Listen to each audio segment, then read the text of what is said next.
The two J's, known as Jason, I guess. Our show focuses on business, fitness, and the future.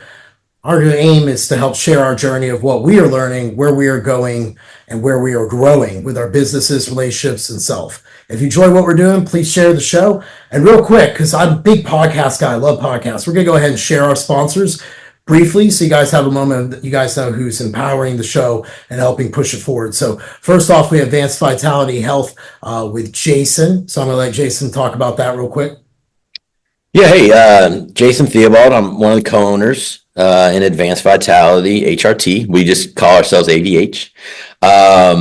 We're a little bit different in that we take a functional nutrition approach to hormones. So we're not just going to sit there and, script you immediately. We're going to take a hard look at everything going on in your life, everything going on in your labs, and have a discussion with you about the best way to go about your total care rather than just prescriptions. So if that sounds great to you and it's something you're looking for, our MPs usually will spend about an hour with you, which is unheard of in the medical world right now. So we're all telehealth, so you can stay in your home and have a great conversation with a trained medical expert who also has functional nutrition background and really get your health squared away. Hell yeah. Who would you like them to reach out to? They can reach out to Brooke. She's one of our awesome coordinators. It's Brooke with an E at advancedvitalityhrt.com, and I'm sure Jeff will put it in the notes below. Yes, I will. Thank you. All right, next one we got is nevethics.com. As you guys know, New Ethics Formulations sponsors me. They sponsor my products that I do in terms of, or projects, I guess I should say, in terms of this podcast. The discount code is Relentless10. Anyone who knows me knows I just go on and on about their liposomal L-carnitine. I'm a big fan of the Relax. I'm about to do a whole post about the melatonin stuff and me taking like 40 milligrams of it, all sorts of different things. So be sure to use that discount code Relentless10. If you're using advanced, like a greens product or something, try out their gourmet greens. Switch some stuff up. Just give it a fair shake. That's all I ask. That's a pay it forward thing you could do with the show. The next thing is my book, Brittle to Unbreakable, releases on Amazon the next week or two. So that's pretty cool. You guys should see that probably around Thanksgiving. It will release. In the meantime, if you would like a signed copy from me, it's jeffunbreakableBlack.com.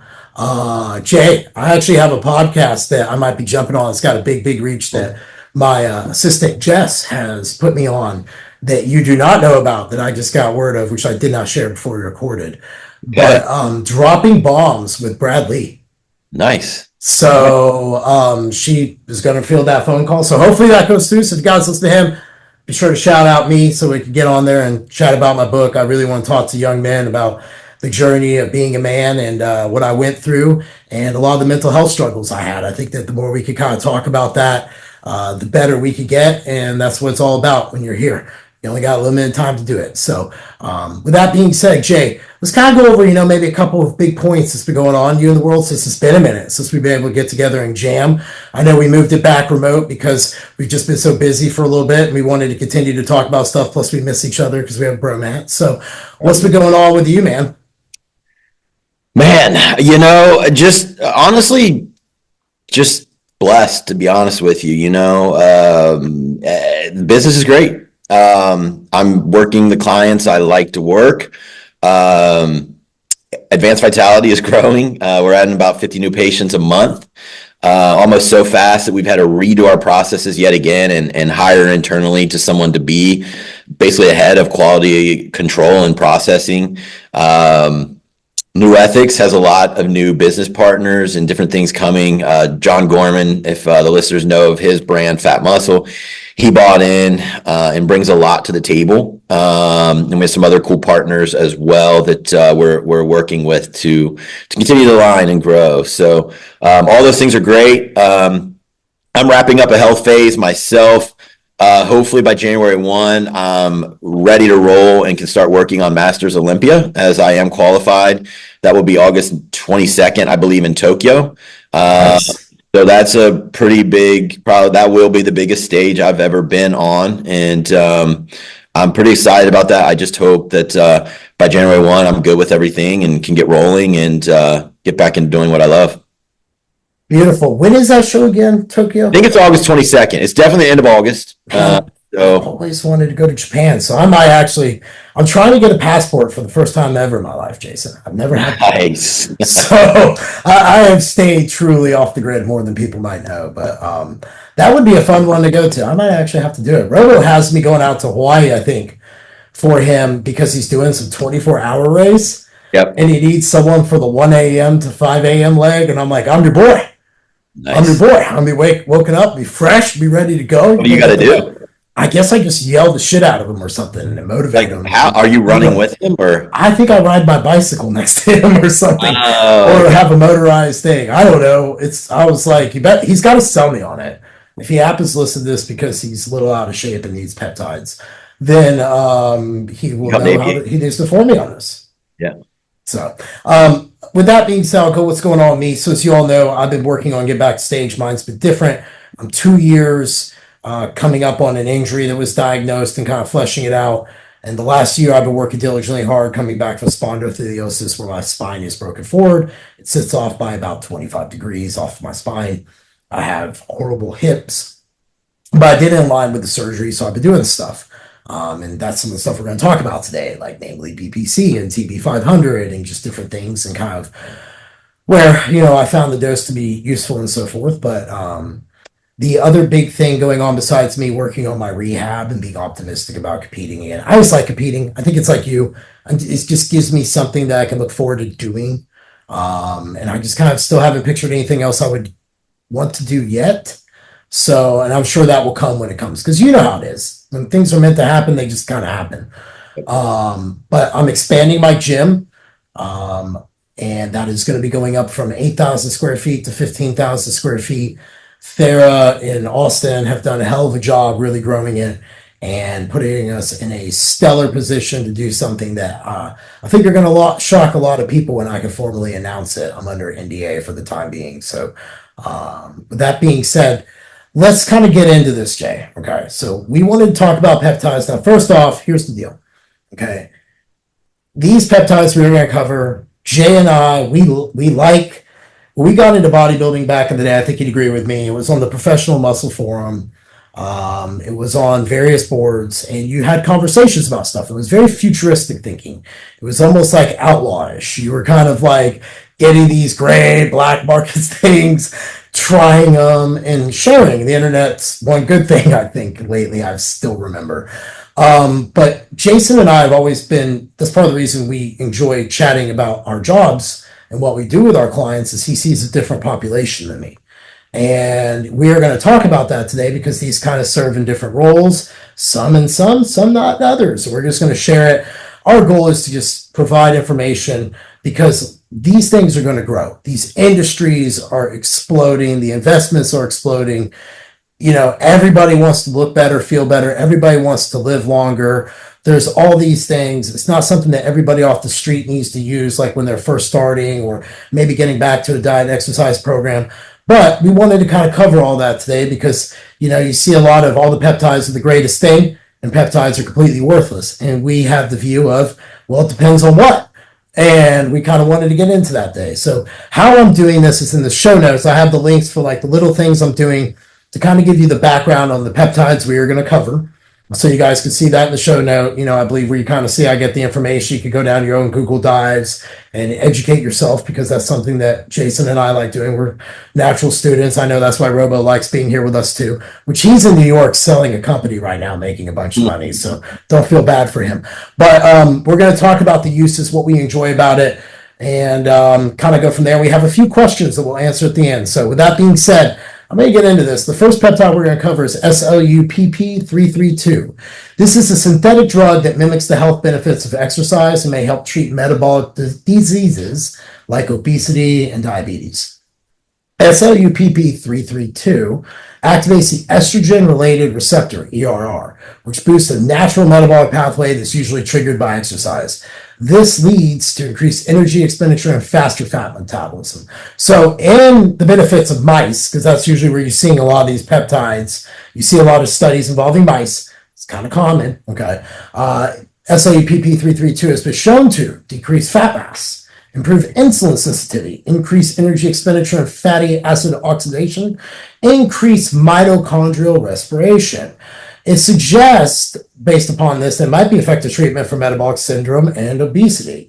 SLEPP2 might be able to prevent that word 19 by inhibiting angiotensin converting enzyme ACE2 and stimulating immunity. And it is from a class of drugs that aim to mimic the health benefits of exercise without increasing physical activity.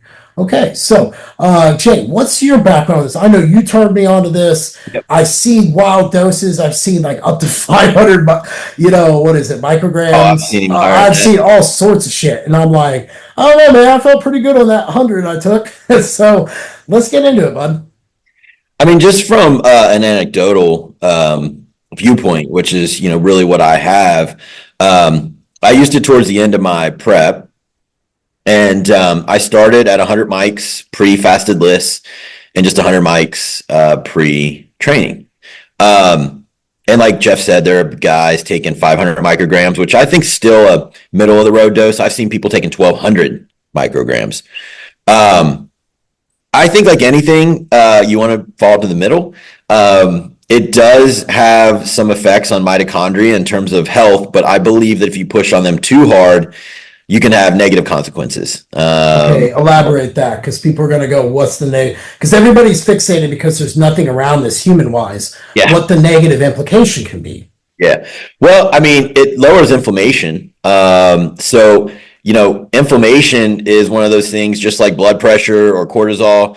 You don't want it too low and you don't want it too high. Too low can set off disease. Too high can set off immune issues as well in terms of like autoimmunity and putting your immune system into overdrive. So you really just kind of want to be in the middle. You don't want it too hot, too cold, just like porridge. So, if you push immune system down too low, you can deal with certain viruses and anything that could come up and your immune system's not strong enough. So I just think when you're dealing with these things that immunomodulate or also can affect mitochondrial health, you want to use them in spurts and you want to then get time off of them.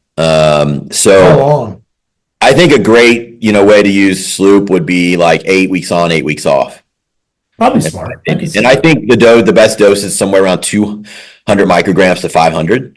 Yeah. I think these guys doing a gram and higher are playing with fire, and I could be wrong, but we don't know yet. And so I would rather let them play with fire than our listeners or myself. Just because whenever you're affecting mitochondria, like I said, you could push too far and, cause other issues. So I think 200 to 500 is great. Time it around your movement. The benefits are there. I mean, you can see it right away when you take it. Like there's less inflammation in your body. You process food better, and you are more insulin sensitive. So you have less bloat. You just feel like the food is running through you at a better pace.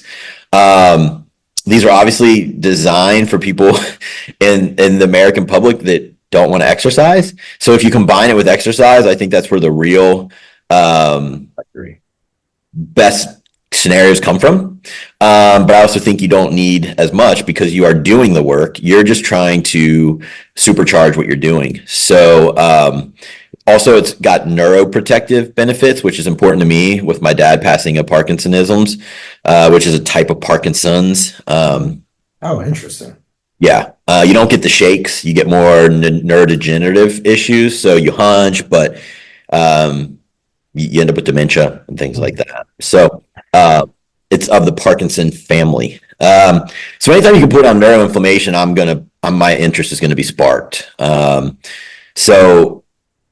I don't believe it's technically a peptide. I believe it's more of like going to be a medication. And this final thing I'll say is these are still in the studies, right? All the studies look good on it, but it's still in the studies. It has not passed full inspection or testing, I guess is a better way to say it. So these are not available as drugs from the pharmacies yet. These are available more peptide companies grabbing them and making them. So there is that as well. So take that for what that means in terms of what you're willing to use and not use with yourself.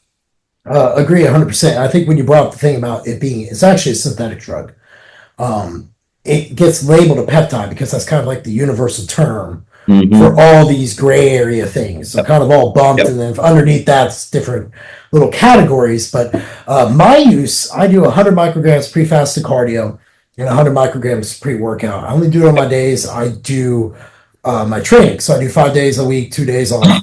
I've been on about week 8, so I'll probably come off here in the next week or two. I like it because it makes me hot. Like I notice I sweat more, obviously. I do think there's something to, I've always believed getting the most out of the least dose possible. I've always had that approach when it comes to steroids, albeit though I've been very open about if I could do my first steroid cycle again, it would have been way more. But I still hold true to that statement. I'm ignorant. I know, call me that. It's fine. But I found this to be like really something that I think that if it's proven to be safe, it's pretty good. It could be really, really helpful in terms of like when you're getting people who have stopped and started an exercise diet program like at least 15 times. Some of these like chronically dysfunctional people that you see that you know is at the mitochondrial level, which you're looking at potentially combining with a keto diet because the keto diet really works good with the mitochondria. Like we could talk about that, Jay, if you want to, because I'd be curious, do you utilize this with like your slingshot approach, with all that? Because I think this could be good with like gym pop people to give them like, because it's going to be like less adverse to wanting to take an injection like Tirzepatide, Retatrutide, we'll get into, and some of the others. I know Viking Pharmaceuticals is putting out an oral weight loss drug, this 3-pronged, but this one kind of seems like it works completely different.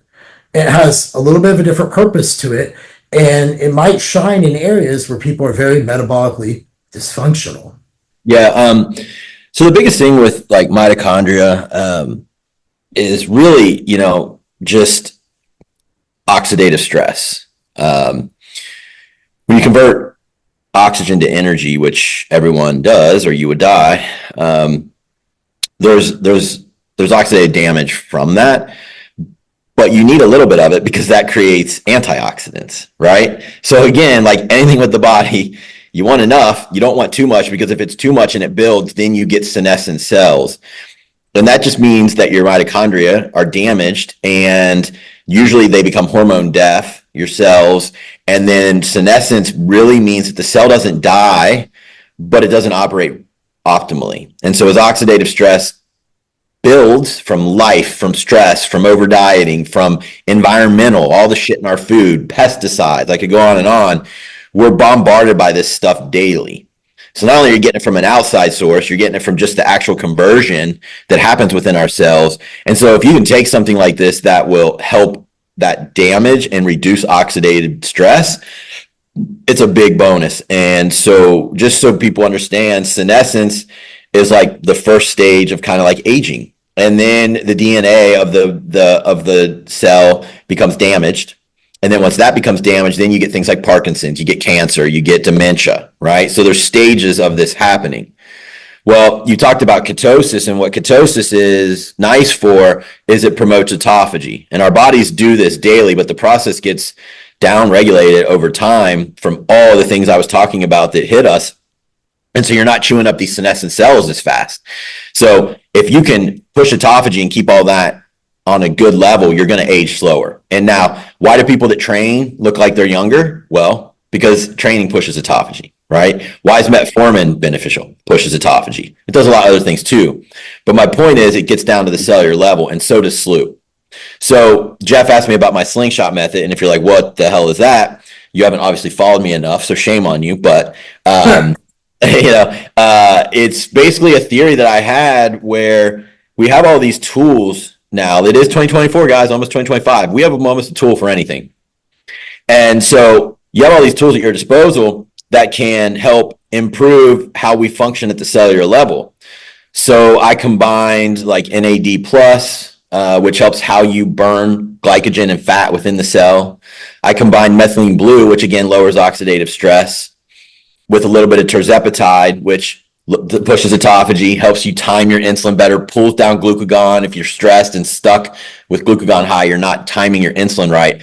And I put these together, and I thought, listen, if I put these together and I really, really invigorate myself and really get autophagy pushing, get new cells in with good hormone receptors, then I should be able to grow better after I do this process. So that's why I called it a slingshot. You pull back and then let it go. And so then that's when you would push up your calories, maybe pull a few of the meds back or the peptides back. Your body's already super sensitive, and now you grow and you grow better. And I think I proved that going into Tampa. I had been working that process before, and then I literally only needed 7 weeks to diet, and I won. And I looked way better than I looked in 2021. So, yes, you can use Sloop within this. Now, I will say this. Again, we don't want to pull inflammation too low. All those products are already doing that. So do you need Sloop with that stack I just mentioned? Absolutely not. Can it help at maybe 100 to 200 micrograms a day? Absolutely, yes. Would I go 1.2 grams like I see guys doing? I would not. I think you can push it too far. I appreciate that feedback. Let's get into MOTS-C. Okay. This is another mitochondrial peptide that helps maintain energy and stress homeostasis in cells. It's encoded in the mitochondrial genome. So here's the thing, guys. Like, if you look at mitochondrial research, I think I posted something on my story on Instagram the other day. It's going to be like an almost $900 million industry in the next like 5 7 years. That's how you work. Yeah, when they get gunky, and you will see this. You can see this from like funny thing. My teeth started bleeding out of nowhere. My gums earlier this year. And even with BPC in play, I was like, what the fuck? So I go to my dentist, and he's like, everything's fine. Well, then I start looking at dental amalgams, and I have mercury in my mouth. I got 2 of them, and that could be a side effect. So I go see this guy, and he's like, yeah, man, sure as shit. And like, he goes looking at, like, poking on that gum where those teeth are, and just blood's like pouring into my mouth. And I'm like, oh, well, that's some oxidative stress there. It's probably not helping my mitochondria. And just think about the food you eat, the air you're exposed to. Like, all the pesticides. Well, here's a scary one. Planes. All those, if you look at an FAA radar map, seeing all the planes that fly over the U.S., where's all that jet fuel go? What goes up must come down. I mean, it's just part of it. You're going to be looking to enhance the mitochondria, which is basically the engine of your body. It's like the powerhouse of your cells. If it's like my Supra, if I give it shitty fuel, it's going to gunk up the engine. Do you know what I mean? So that's where these come into play, okay? And I can honestly say, from where I train people now, and I see a lot of people face to face, and this is an online world where I'm just posting shit and people just randomly hit me up. This is me having legitimate conversations with people all day long. I could honestly quantify that they are like inherently metabolically sick with even heavy metal toxicity, all these different things. That's where infrared saunas come into play. That's why people start feeling so much better. But anyway, I digress. I just want to point this out because this is the future. Like you said, it's almost fucking 2025. Yep. So, good. I was going to go into this. So here's the way it affects the body. Exercise increases MOTS-C levels in human. In mice, MOTS-C treatment improves physical performance and regulates skeletal muscle metabolism. It helps protect cells under stress. It moves to the nucleus in response to stress or exercise, where it regulates genes that help with stress adaptation. It actually helps promote osteoblast proliferation, differentiation, and inhibits osteoclast production, aka bone metabolism. I'm actually interested in this for people with OI, namely myself, right? So I've actually talked to Dr. Martis about this yesterday. He's like, I need to look into that. Heart health may prevent heart failure in mice, which SLUPP actually has a heart study showing it helps with cardiac remodeling in a positive way. So you have that. It helps prevent metabolic disorders like obesity and insulin resistance. And the one key thing you have to remember here is MOTS-C levels decline with age. It may have beneficial effects on age-related diseases like diabetes, cardiovascular disease, osteoporosis, and Alzheimer's. With that being said, Jay, you want to give a little background on that for people? I've never used it. I've not tried it. I just know our friend Matt Chrisman, shout out Matt, has been using it. So yeah, I think it really shines, at least in my usage, in weight loss resistant people who doesn't want to use a GLP-1 for whatever reason. MOTS-C really helps reinstitute your insulin sensitivity. And usually that's one of the major players with weight loss resistance. And I've combined it with rapamycin, which pushes autophagy to basically get a poor man's GLP-1, because you got the autophagy now created from the rapa.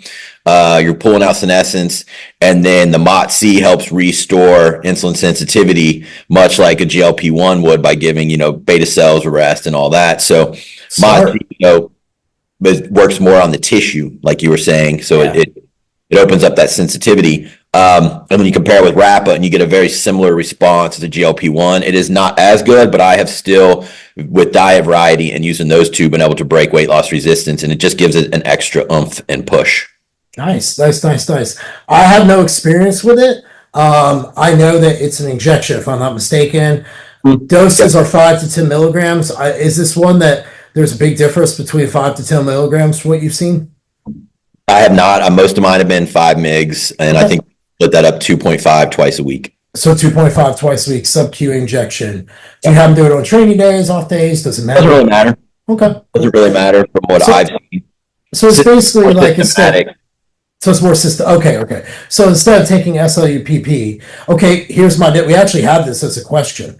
Well, let me get to the end and then we'll do it that way because there's actually a third quote we haven't gone over.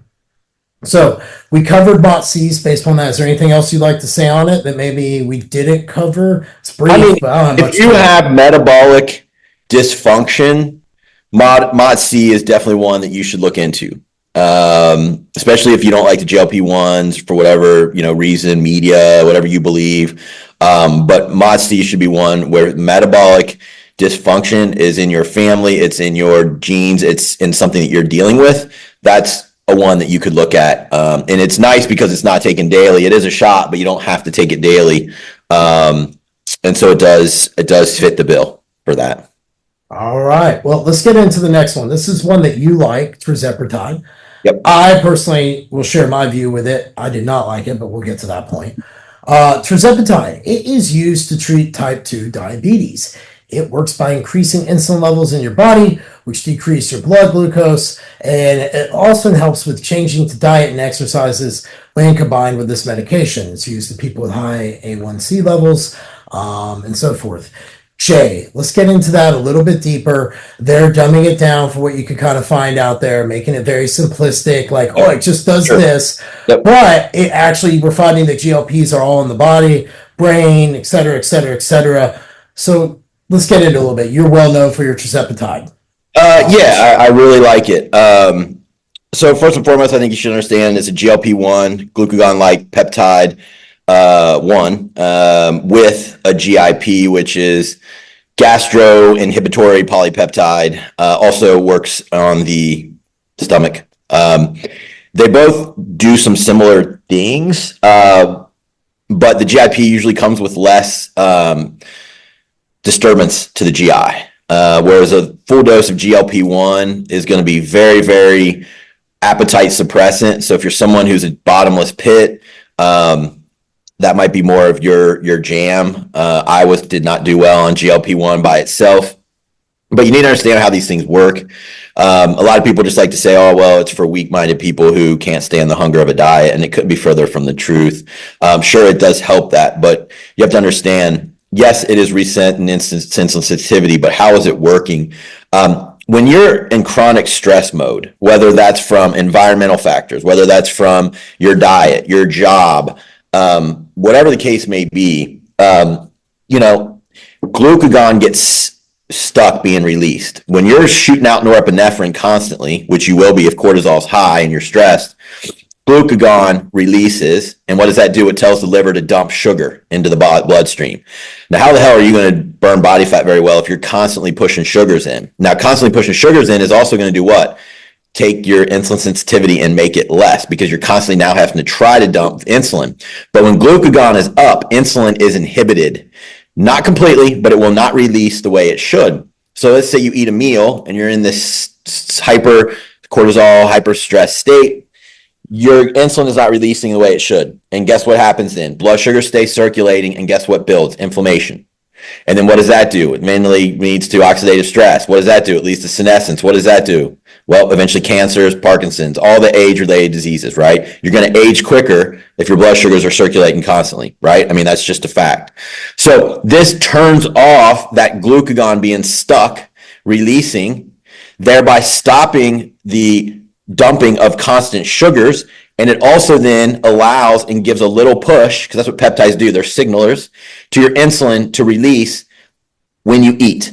So the timing of your insulin now becomes much more impeccable. And now you see A1Cs drop, you see inflammation drop. We see autophagy actually increased with this drug. And so senescence is actually pulled out of the body. And so this is a great one to break weight loss resistance, especially for people who are chronic stressors or stuck in chronic states who can't get out of it. And, you know, let's be honest, most America is in this ballpark. And, you know, just from eating the foods with all the pesticides, you're literally having senescence daily with your mitochondria because you're pulling all those pesticides from your fat cells. The more body fat you have, the more pesticide, all this junk you're going to have. And then because your fat cell, your mitochondria, are trying to burn that fat, they're getting hit with those pesticides and they finally get damaged. And they also are like, well, that's not good. Every time I burn fat, I get hit with this. And so it's going to favor more sugar burning anyway. So it can override some of these things. And, you know, as a coach who uses these, I don't put anyone on them until they've shown me that they can master lifestyle habits, because you need to get off it at some point because your body will get used to it. You can't rely on this forever and continue your shitty lifestyle. You will get used to it, just like metformin and any other of these diabetic A1C drugs. So you got to learn lifestyle. You can use it as something to get you over the hump. But if you're not willing to put in the work and build a new lifestyle, you will find yourself fat again and probably less muscle than you had. My take with it, I tried the microdosing, and I can't understand, first off, how people come to me with full syringes on it. I'm like, no shit, you can't. You're a very insulin sensitive person. You don't even really need no. So we were using it a little bit. It was making me go hypo. Yep. So I didn't like it, and we jumped me over to Retatrutide. Yep. Which, let's go ahead and cover that one, because the Retatrutide is a experimental drug for obesity developed by the American pharmaceutical company Eli Lilly. I bought up some stock. You should too. It is a triple glucagon hormone receptor agonist. Has been shown to achieve more than 17.5% mean weight reduction in adults without diabetes, but with obesity or pre-obesity during phase 2 trial. So it's a triple hormone receptor agonist. It attacks the gastric inhibitory polypeptide part, the glucagon-like peptide, and glucagon itself. Right. So the way I understand this drug, it's Tirzepatide, and it's got this third component to it, Right. which basically gets your liver to just start burning. So it's really, really good. And if you look at the research that Eli Lilly put out, it's fascinating. It's been the only drug that has been shown to reverse fatty liver disease. Yep. And so I've heard different people talk about it, and since I moved over to Retatrutide, there's been people who've been using it more, and they say the same thing I'm about to say. When the Tirzepatide made me go hypo, the Retatrutide did not, and I presume that's because the liver kicked on and it was chewing up whatever, you know, liver fat and so forth. Which, you know, I've been using steroids since I was 18. Okay, I off and on, more on than off. Let's be honest. I'm 44. And you can't tell me that after the years of competing, I don't have some visceral fat, some things that maybe these drugs can do really, really well combined with a lot of the other things we're using. What has been what you've seen Retatrutide do? I'm doing 250 micrograms twice a week. I've seen some people doing a bolus of 3 milligrams once a week to really numb their appetite. I can say this. When I am on the low dose of the Retatrutide or Tirzepatide, I noticed equal in both on the very low doses that I did not think about food. I wasn't very food obsessed. I would often look up like, oh shit, it actually is time to eat and things like that. It gave me a sense of normalcy and kind of just quieted some things, which was nice for once. So what's been your take on it? What have you utilized on? How do you go about deciding I prefer Tirzepatide or Retatrutide depending upon the client? Yeah, so Jeff's right. It adds that glucagon agonist to it. And what that's going to do, it's going to cause you to burn much more calories because it's a very expensive process to convert triglycerides of the liver to glycogen.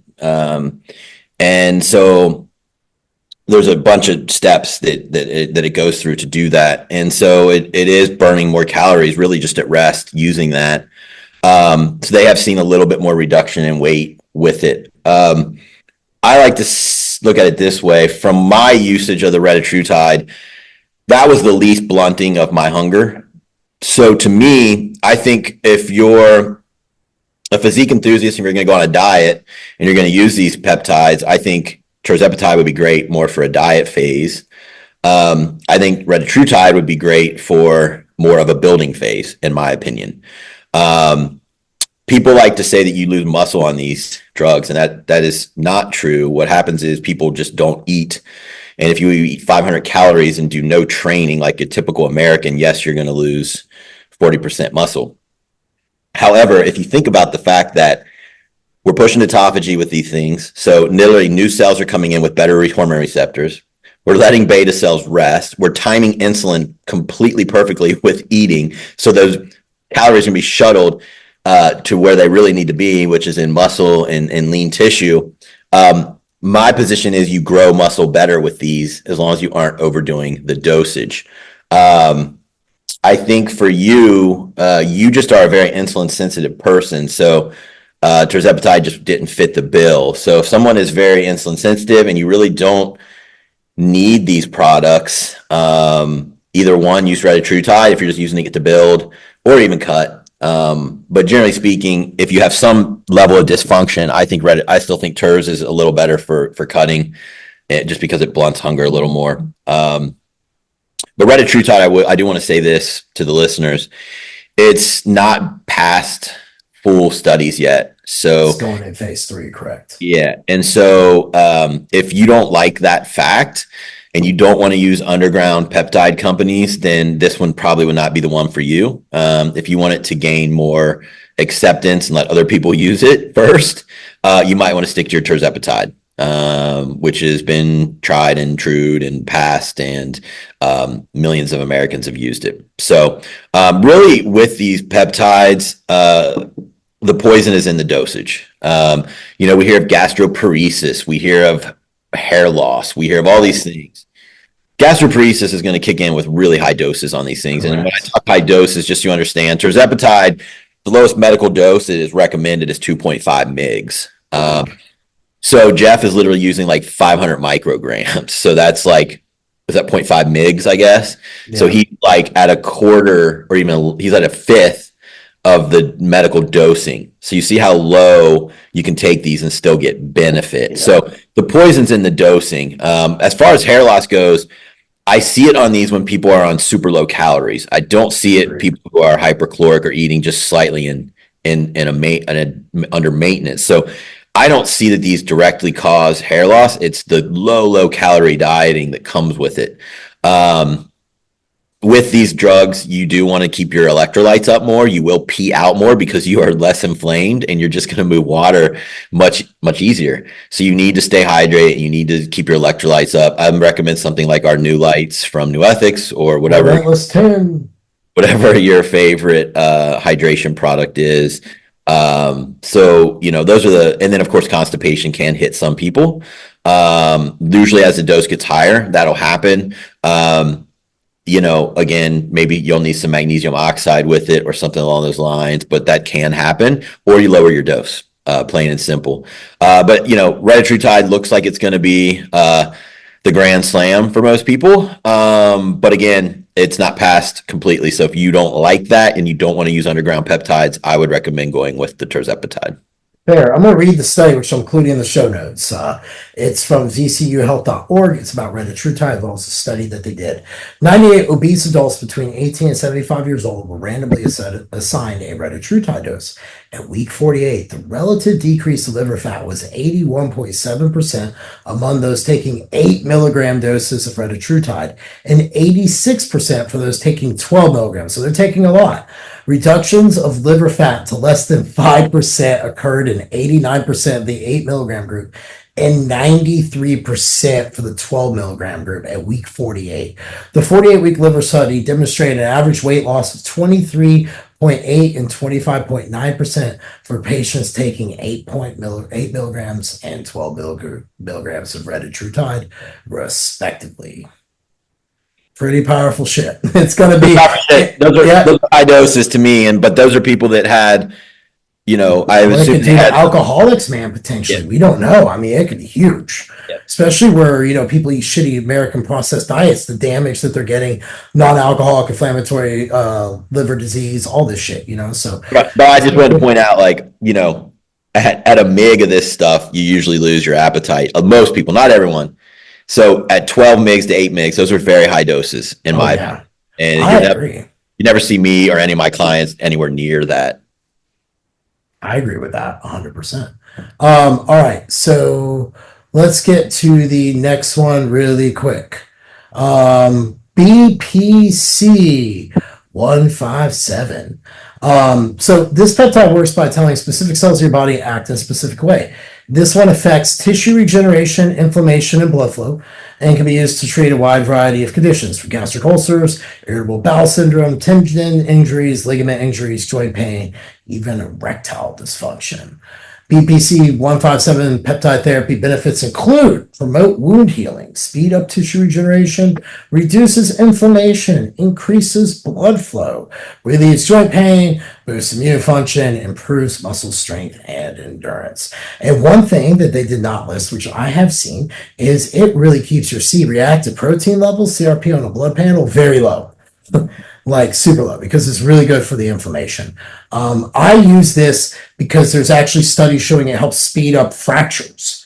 Okay, so with my injury, I have partisan fractures, which is basically the Latin way of saying my spine is in a continual state of fracture. Okay, part of that doesn't help to have a brittle bone disease. So I was taking a whole bottle of BPC, 5 milligrams, 1 to 2 times a week. And I was doing it with 5 milligrams of TB 500, 1 to 2 times a week. I front loaded that around 4 to 8 weeks. And then I would go like a lower dose, like 1 bottle a week for 4 to 8 weeks, rinse it for a few weeks and go again.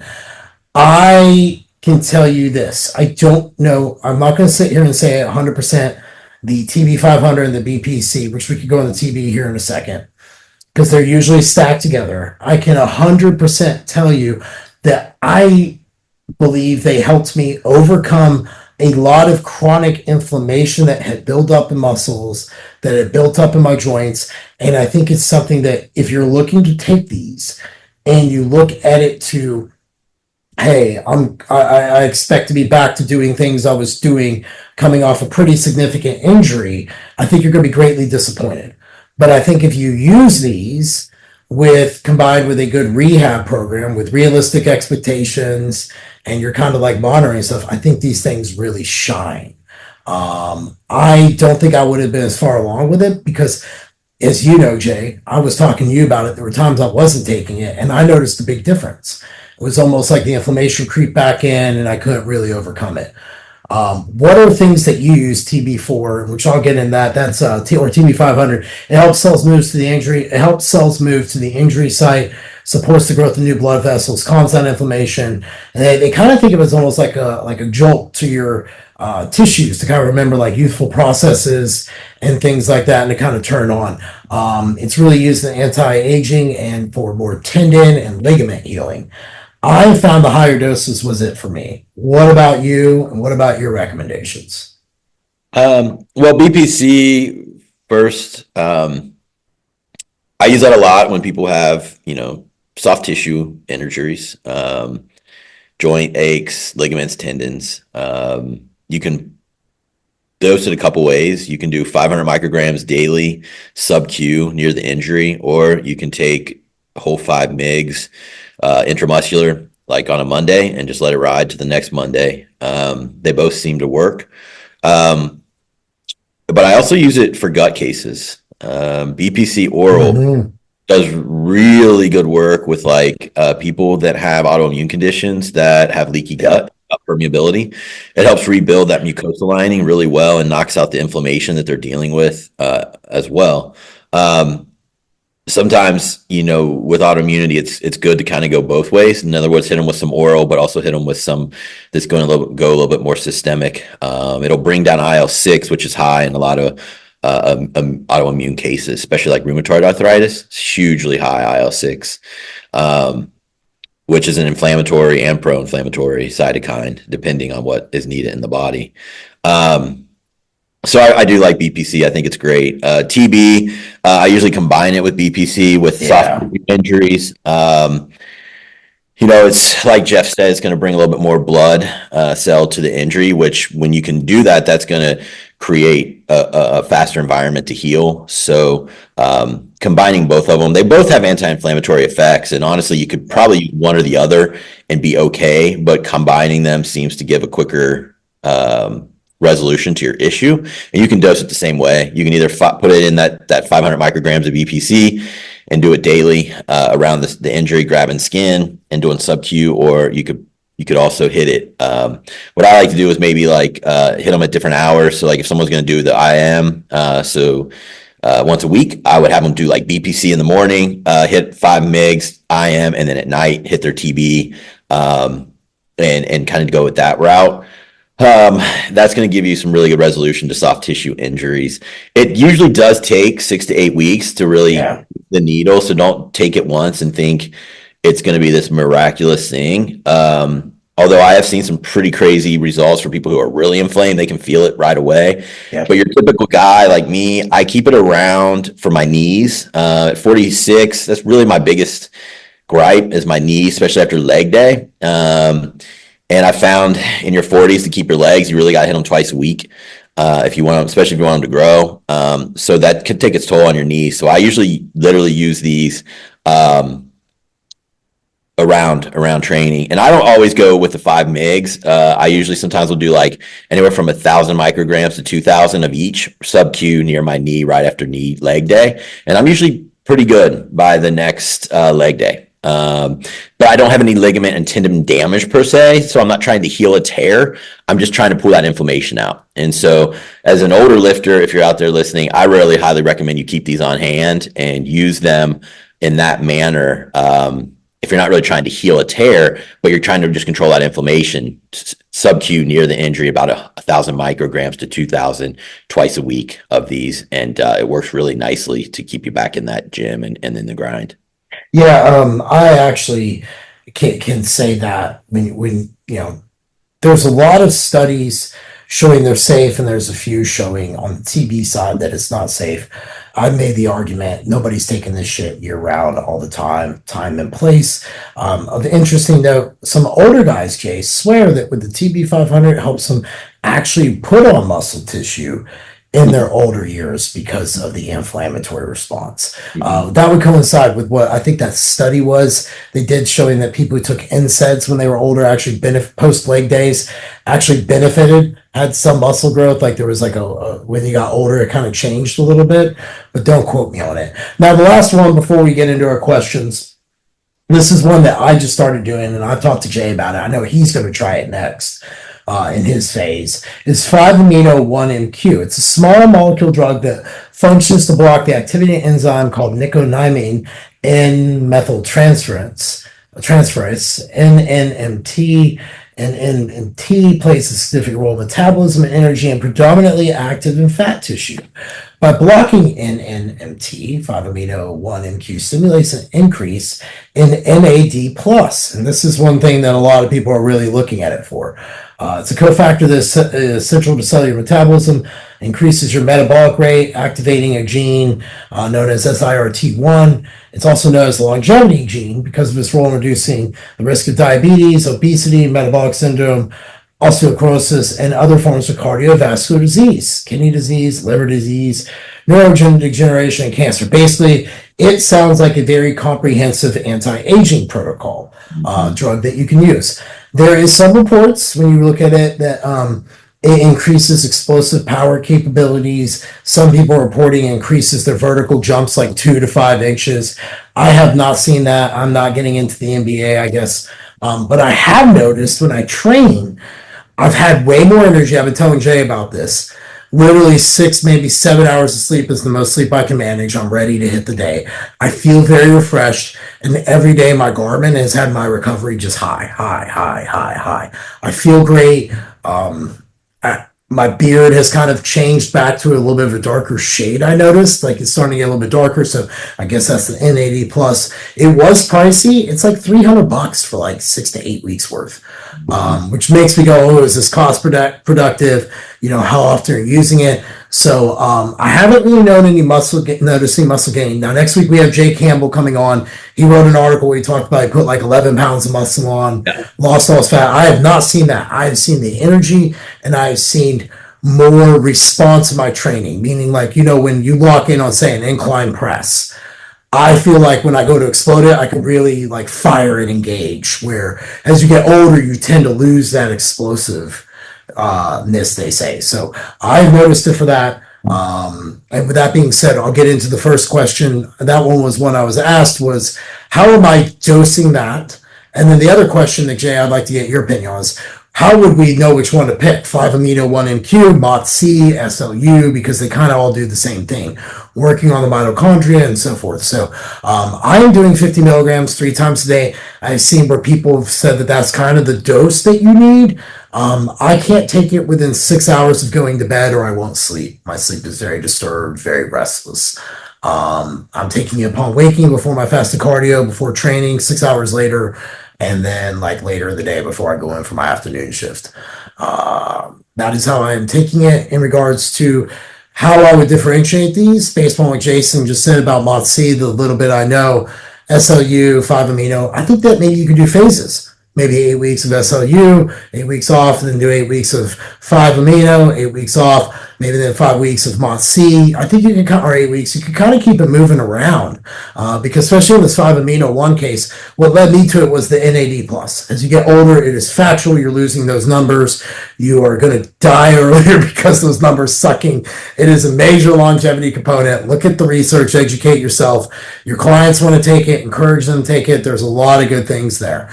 But I think in that regard, that's how I would tell people to pick it. Unless, like, you know, you're hiring a coach to work with like Jay or myself, and you got like some of these underlying complex issues and just aren't someone who just needs a diet and exercise program and some motivation. I think that's where you kind of like read the case and know where you go with it. So with that being said, Jay, maybe give a couple of examples where you would use what for people to be able to. Yeah, I mean, I think I know exactly how I would use them. So Sloop would be used, generally speaking. If you basically came to me and said, these are the 3 peptides I want to use, Sloop would be used in our cleanup, lean out phases, just because of it's exercise in a bottle is what they call it. So to me, it's going to shine in fat loss. That is not to say you cannot stay leaner by using it in a gain phase, because you can. But if I had to put these together in a program, I would use MOTS-C and amino 1Q more on the gaining side, because I've also heard that 5-amino causes muscle gain. And then the MOTS-C is going to keep you more insulin sensitive while you're pushing calories. Now, again, Sloop does as well, but Sloop, I think, really shines in fat loss. And so Sloop would be like an 8-week fat loss, and then I'd combine the other 2 and go into a caloric surplus and monitor and fix them back and forth. That way your body never gets used to any of them, and you're getting the benefits out of all 3. I actually really like that approach. I think that's very reasonable. I think if you're over 40, I would lean more and you're just kind of like looking to get a pep in your step and kind of kicking it off. I would go with the 5-amino 1-MQ based upon what I've done. And then as you kind of work through your phases, which I think 5-amino 1-MQ, based upon my use, Jay, would be really great in a maintenance phase. Like where you're just kind of hanging around, just trying to keep stuff optimal, maybe work a completely different pathway, that NAD+, and you're just kind of not in a spot, you're pulling yourself down. The next one that we have, best peptides or combo peptides for overall well-being, recovery, and potentially sleep for non-competitors. Well, I like to say marijuana and a dose of LSD will do your brain great. But the sleep one, I know that you have Delta sleep-inducing peptide. Amino Asylum makes a spray called Dreamcatcher. I have taken it. The literature suggests that you build up a tolerance to it. So this is how I do it. I do it 2 times a week, and I have a rotational schedule. So I do 40 milligrams of melatonin one night. The next night I do like 3/4 E's. The next night I do a snort of D-sip. The next night I might be off, or I'll pick to kind of see which one I want.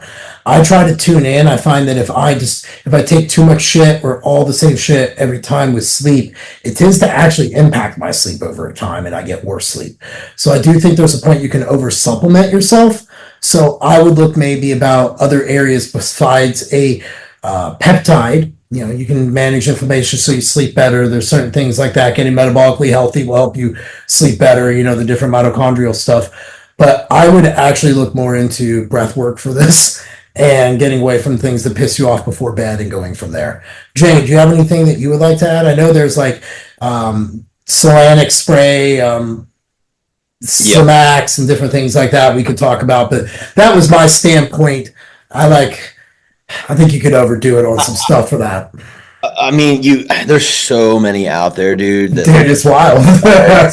Hard one to answer, but I think, I would want something for mitochondrial health and senescence. I'd want something for fat burning, and for insulin sensitivity. So NAD plus really wasn't talked about because it's not necessarily a peptide, it's a molecule.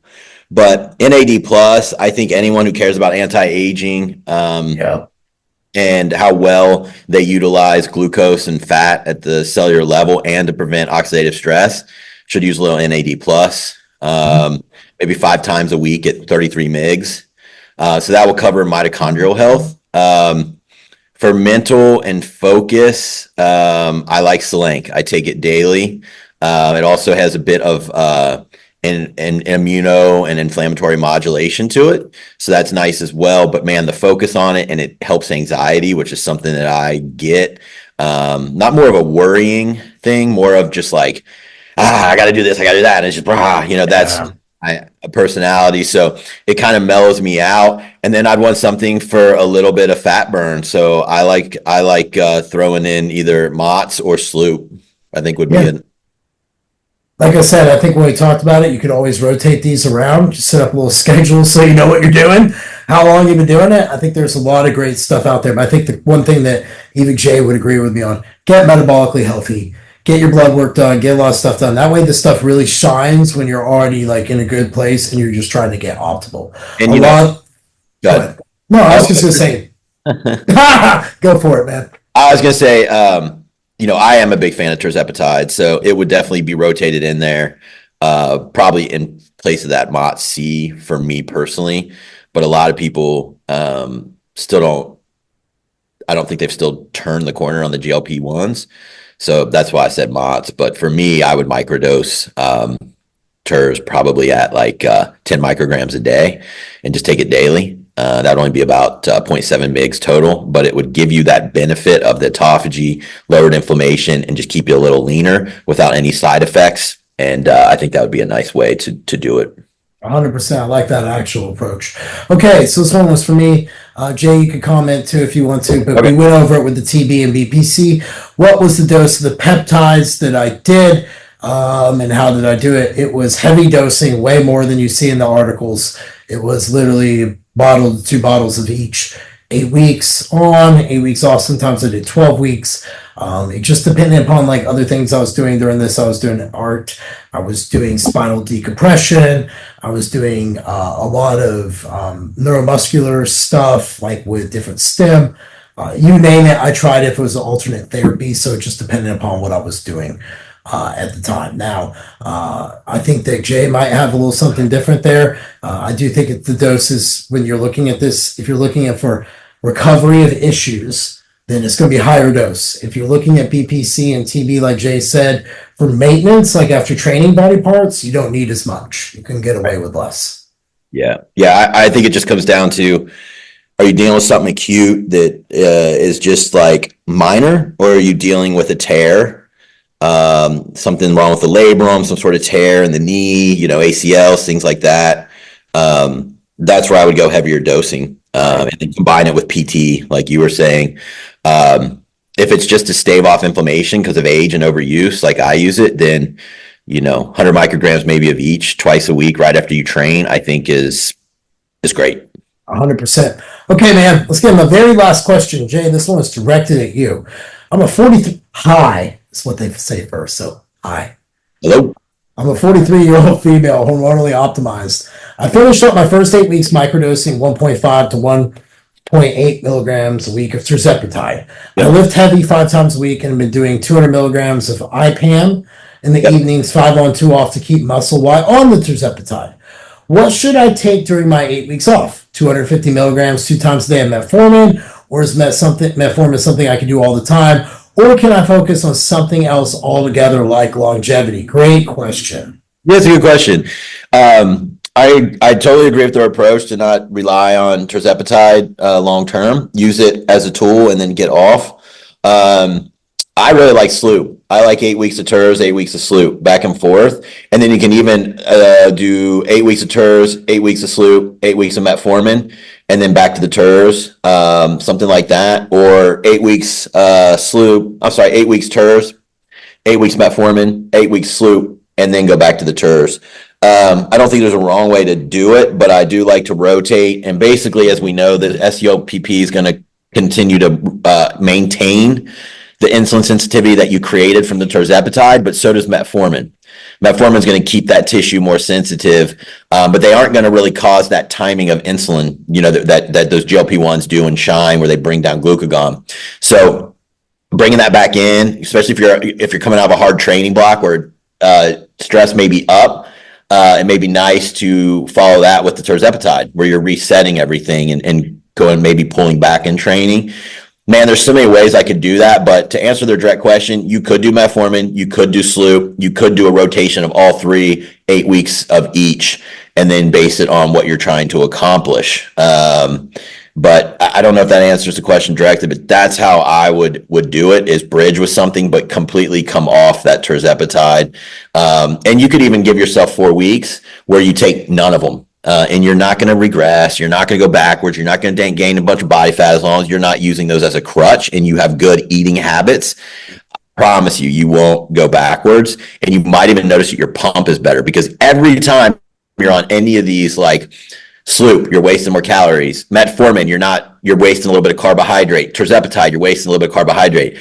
I like periods off of them because I feel like I'm fuller and rounder because of all the increased efficiency that I've created. So don't be afraid to have an 8-week period too, where you're just off all of them. I agree with that. I actually was going to say, my mind goes to, if you've already hormonally optimized, you're doing IPAM and all that, I think that's maybe where I would explore NAD plus therapy. You could look at doing an IV, or you could try that 5-amino-1. And Jason just gave you some other suggestions there as well. You really, if you're in a good spot, the world is yours, for a lack of a better way of saying it. From what I've seen, lots of cool things out there. That's one thing that Jason and I wanted to highlight with everybody. We chat about this stuff privately. We've always enjoyed podcasting together because we like to share this stuff with other people, because we like to help other people. The future is faster than you think. There's a whole book written about it by Peter Mantis and Stephen Kotler. I read it. I encourage all coaches to read it. I encourage anybody who is listening to this podcast, please share it if you guys got value out of it. If you guys have questions, Jay and I are open for coaching slots. He does different work than I do. Hit us up, chat, whichever one's the best one for you. Robo, if you want to sell your business and join his cartel movement, then hit him up for that stuff. But otherwise, Jay, it was good to see you, man. I'm glad we can kind of get back together. We got Jay Campbell next week coming on, so we got to pick his brain and get his opinion on these peptides, since he's real well known. So I wanted to do this podcast so you could hear how Jay and I do stuff, and then hear from somebody else in the field who's deemed an expert, who has lots of clinical, or not clinical, I'm sorry, in the field feedback that he will bring along with experience. So I look forward to that conversation. Jay, where can everybody find you at, man? Probably the easiest way is Instagram. Jason Theobald, my name. There's no dot in there, just Jason Theobald, THEOBALD _Scooby Health. My email is jason@scoobyprep.com, and you can also go to scoobyhealth.com and go through those channels to get in touch with me. I'd say those are the 3 easiest ways. Sweet, man. I'm on Instagram, Jeff Unbreakable Black. I'm on TikTok, Jeff Unbreakable Black. Love TikTok. It's amazing. In my website, if you're interested in working with me or would like to purchase a signed copy of my book, is jefffunbreakableblack.com. Jay, man, I'll see you next week, bro. Have yourself a good one. You too.